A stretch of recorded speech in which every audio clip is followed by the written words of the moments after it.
So in the last video, I was talking about the definition of continuous probability distribution functions. In this video, what I'm going to talk about is how to calculate probabilities using those continuous probability distribution functions, or PDFs. And so I'm going to go back to my example in just a second, but I want to first look at this definition. So the first definition is just how to calculate probability. If you're looking at the probability of something happening from A to B, then all you're going to do is integrate from A to B of the function f of x dx. Now, the way this is going to work for my example, again, I had this function that represented the amount of gravel sold in tons. And so what I'm going to do first is find the probability of selling at least 0.75 tons of gravel. So what I want in this case is the probability that x is greater than or equal to 0.75. Now, ask yourself this question with my example. Am I ever going to sell more than 1 ton of gravel? No, because here's the thing. If I have anything bigger than 1, the probability of it happening is 0. It's just going to be 0. So I only have to integrate from 0 to 1. Or in this case, anything bigger than 0.75 to 1. So my integral is going to go 0.75 to 1 of just this top part. 3 over 2 times 1 minus x squared dx. Now, I integrated this in the last video, so I don't really have to worry too much about explaining what happens. So it's going to be distribute and integrate. So 3 over 2x minus 1 over 2x cubed, and I'm going to evaluate that from 0.75 to 1. I am going to make sure my calculator is handy, just because I really don't want to have to do that 0.75 cubed. So I'm going to go ahead and start evaluating.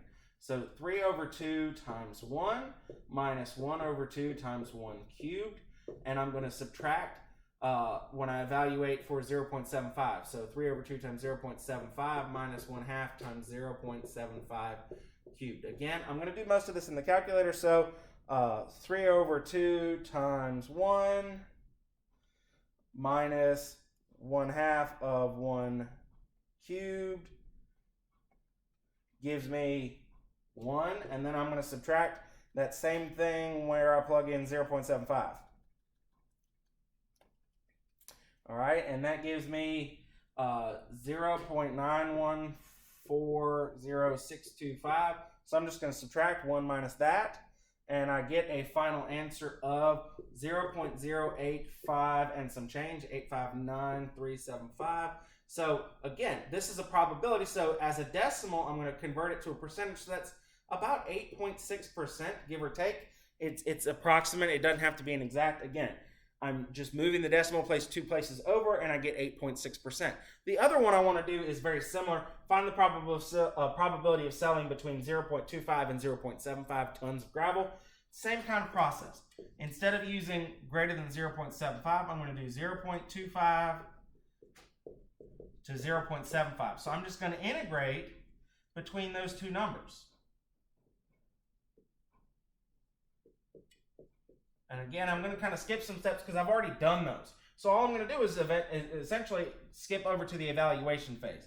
So 3 over 2x minus 1/2 of x cubed from 0.25 to 0.75. The good thing is I've even already done the 0.75. It was that 0.9140625. The only thing I have to do now is figure out what it is for 0.25. Okay? So 0.9140625, because that's what I got when I plugged in 0.75 earlier. Now I get 0.367185. That's what happens when I plugged in 0.25. When I subtract 0.9140625 minus 0.0367185,